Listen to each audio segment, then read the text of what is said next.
Hello students, I am Rajita from Vagdevi College of Engineering, Department of Computer Science and Engineering. In this session, we are going to learn about data structures through C++ lab programs. Week 6 program, B program. Write a C++ program using class templates to implement the QADT using an array. In order to implement this program, first we need to learn some concepts here. Q and its operations. Q is a linear data structure and the procedure of Q is first in first out or last in last out order, which means the element inserted first will be removed first and the element inserted last will be removed last. And it's having two ends, rear end and front end. And the structure of Q is like this, and it's having rear end and front end. Q operations: insertion or NQ operation, deletion or DQ operation. Q is having two ends, rear end and front end. Using rear end, we are going to insert the element or we are going to NQ the element into the Q. And using front end, we are going to delete the element or DQ the element from the Q. Railway ticket booking: a queue of people at ticket window. The person who comes first gets the ticket first. The person who is coming last is getting the tickets in last. Therefore, which follows the first in first out strategy of queue. In shopping malls also, we are following the same strategy. And vehicles on toll box bridge. The vehicle that comes first to the toll box bridge leaves the booth first. The vehicle that comes last leaves last, which follows the first in first out order. Handling of interrupts in real-time systems. The interrupts are handled in the same order as they arrive, that is first come first serve order. In real-life scenario, call center phone system uses queues concept to hold people calling them in the order until a service representative is free. And these are some of the real-time examples of queue. And the time complexity for NQ operation is big of 1 and for DQ also big of 1, and to find the size of the queue is also big of 1. And this is the code for NQ operation, an algorithm. And let us see the code of NQ operation. And this is the NQ function. And to NQ the values into the queue, first we need to check the condition with the rear position. Rear is greater than or equal to n minus 1 and the queue is overflow, means it is full. We cannot insert element into the queue. Otherwise, we need to check one more condition. If front equal to minus 1, then we need to set the values of front and rear positions to 0. Else, we need to increment the rear position, then we can insert the value into the rear position. And this is the algorithm and code for the DQ operation. And this is the DQ function. And to delete the element from the queue, we need to check the condition with the rear position, rear equal to minus 1. If it is minus 1, queue is underflow, means empty. If it is not empty, then we can delete the element from the queue. But we need to check one more condition while deleting the element from the queue. If rear equal to front.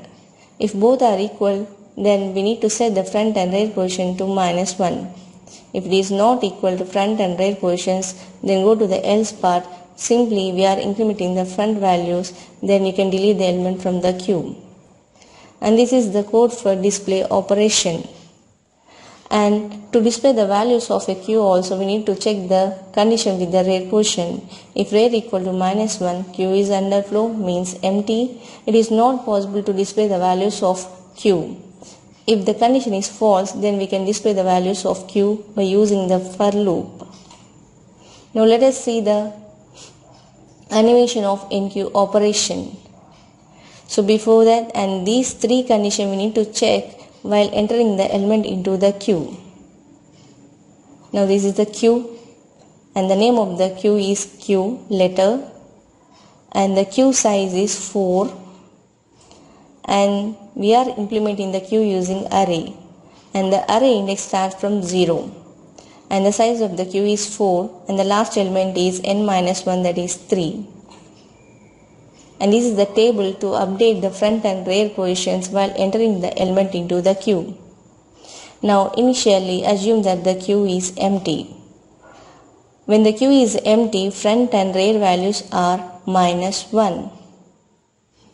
Now I need to enqueue 10 element into the queue. So first we need to check the condition if rear greater than or equal to n-1. And what is the rear value here? It is -1. And n value, that is size of the queue, is 4.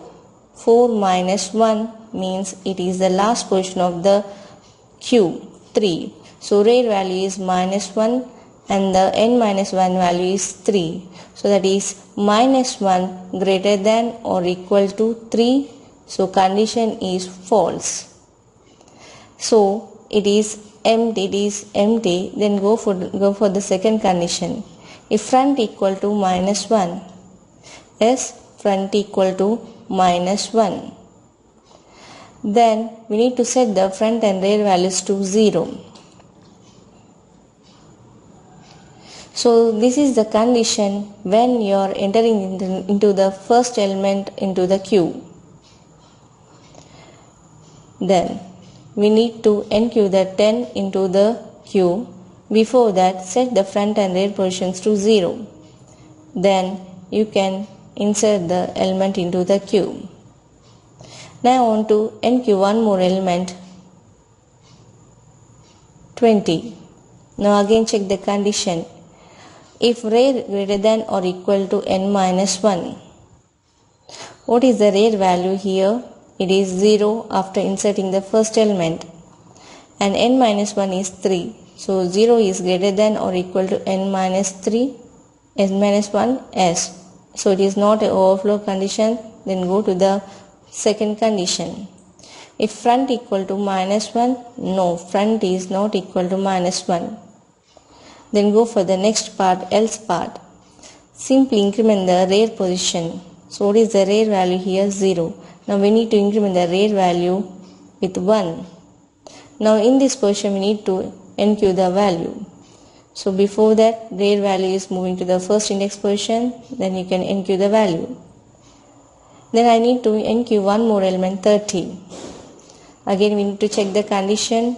So rear value is 1 here and n-1 means 3. So 1 is greater than or equal to 3. So condition is false, means it is not an overflow condition.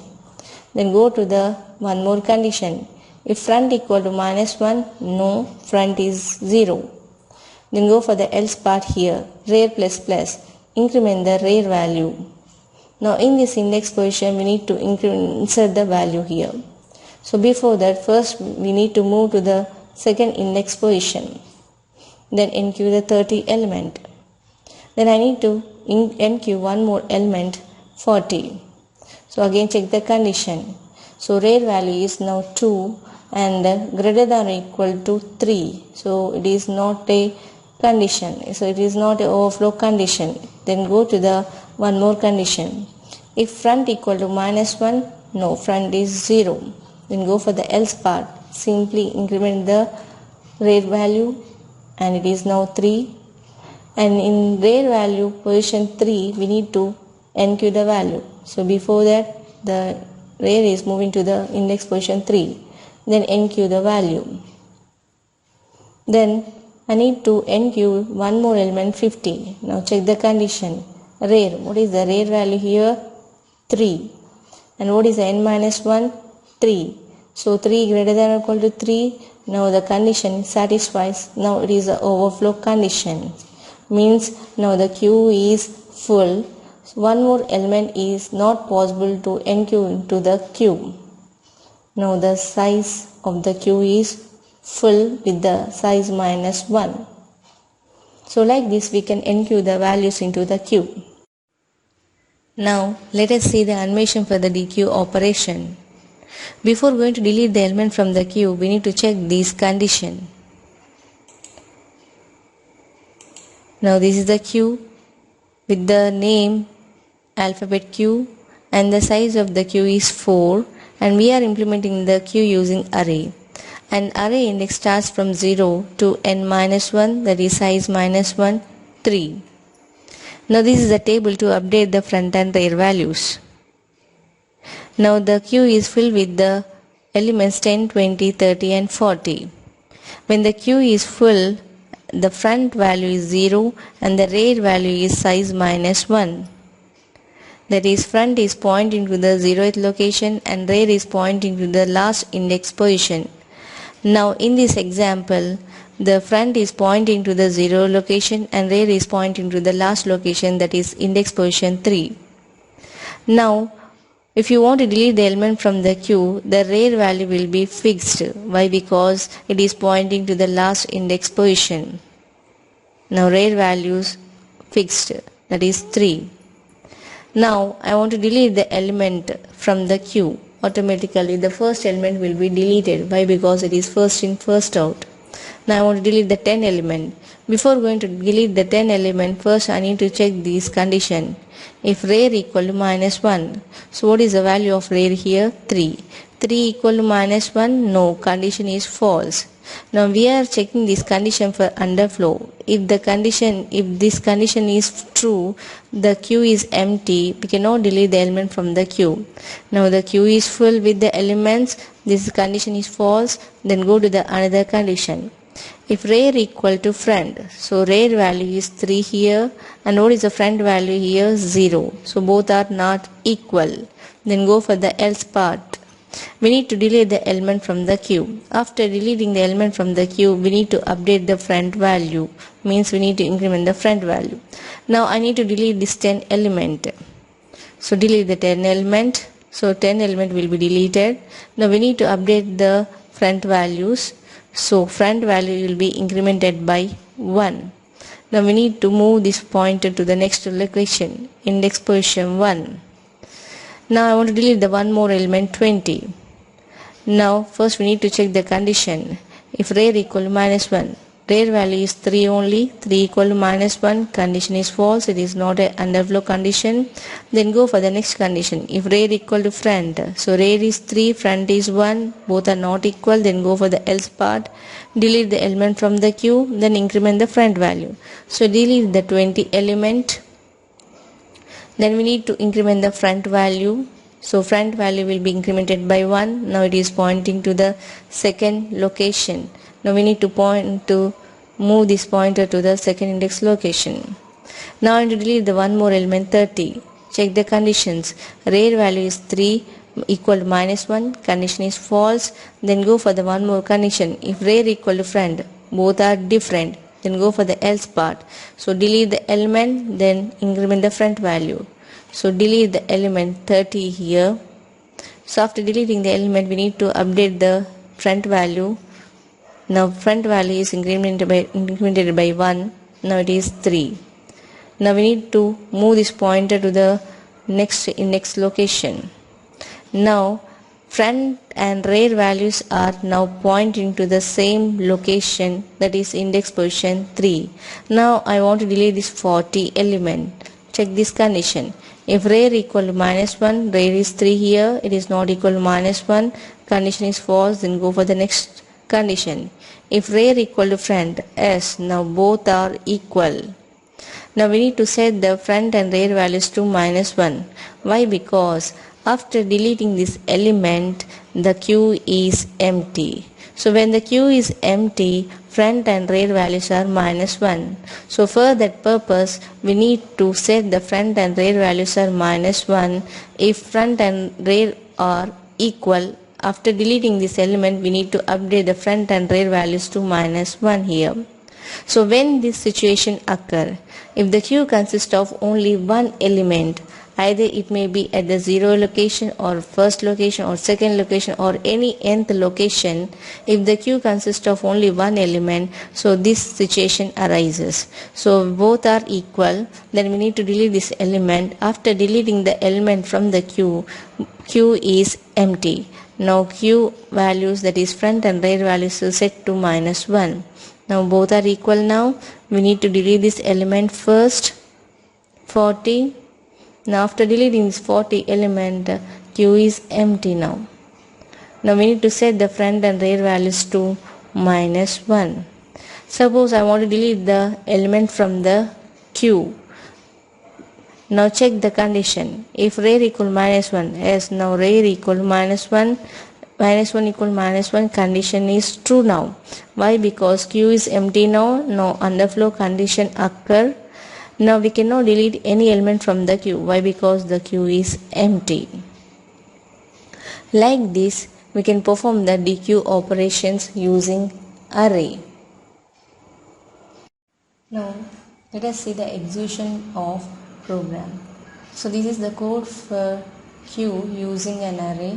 So we are using the header files here, iostream header file, stdlib header file, and this is the template, and this is the class syntax, and class name is here queue. So enqueue, dequeue, display, these are the functions. Class is ending with a semicolon. And this is the code for enqueue operation, and this is the code for dequeue operation, and this is the code for display operation. And we have a main function, and we are using the switch case here. And let us try to execute the program. First compile the program. So if you have any errors, it is going to display the errors. If you don't have any errors, try to run the program. Now enter the size of the queue. So let us take the size of the queue is 3 here. So we have a menu, 1 for enqueue, 2 for dequeue, 3 for display, 4 for exit, like that. Now initially the queue is empty. Now try to display the values of queue. Queue is underflow. So why? Because queue is empty, it is not possible to display the values of a queue. Now let us try to dequeue the element again. Again we are getting the queue is underflow. Why? Because queue is empty. Now enqueue the value. Enter the choice 1. Enter the element 10. So take one more enqueue operation, 20 element. Take one more of enqueue operation, element 30. Now take one more enqueue operation. Now we will get the queue is overflow. Why? Because in first step we are taking the size of the queue is 3 only. Now we are already enter the 10, 20, 30 elements. So if you try to enter the fourth element, it is not possible, queue is overflow. Now display the values of queue. The elements in the queue are a of 0 position 10, a of 1 20, a of 3 is 30. Now dequeue the element. Now the first element will be deleted, that is 10 element will be deleted here. The deleted element is 10. Now try to display the values of queue. So at 0th location the value will be deleted, then a of 1 is 20, a of 2 is 30. So like this we can insert and delete and display the values of queue. You can exit from the program using 4 options. So this is the program for queue. We can perform the enqueue, dequeue and display operation using this program. Thank you.